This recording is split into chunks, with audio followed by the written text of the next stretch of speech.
Hi working ladies. நான் ஒரு 2 days before வந்து ஒரு ஃபங்ஷனுக்காக போகும்போது ஜாலியா பஸ்ஸில போயிட்டு, அதுக்கப்புறம் திருவாரூர்ல பிக்கப் பண்ணுறதுக்கு கார்ல மாமா வந்திருந்தாங்க. அவங்க கூட போயிட்டேன். ஸோ, அது எனக்கு பெருசா தெரியல. பட் ஆனா ரிட்டர்ன் என் பையன் ட்ரெயின்ல ஆசைப்பட்டான் அப்படின்னு சொல்லிட்டு, நீடாமங்கலம் வரைக்கும் ஒரு பேசஞ்சர் ட்ரெயின் 2:55க்கு வந்தேன்.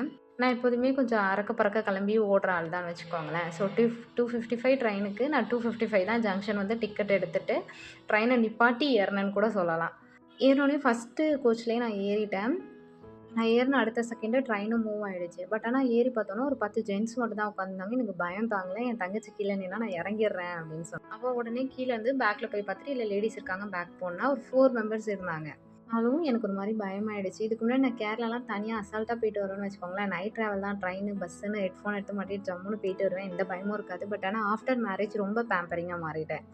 ஏன் அப்டின்னா, கல்யாணம் ஆனதுக்கப்புறம் ஹஸ்பண்ட் கூட்டு போவாங்க, அம்மா வருவாங்க கூட்டு போறதுக்கு. இவங்கள எல்லாரையும் டிபெண்ட் பண்ணியிருந்ததுனால, அந்த ட்ரெயின் ட்ராவல் எனக்கு ஒரு மாரி அவ்ளோ ஒரு பயமா இருந்துச்சு. என்ன நானே மாத்திக்கணும் அப்டின்னு நெனைக்கிறேன்.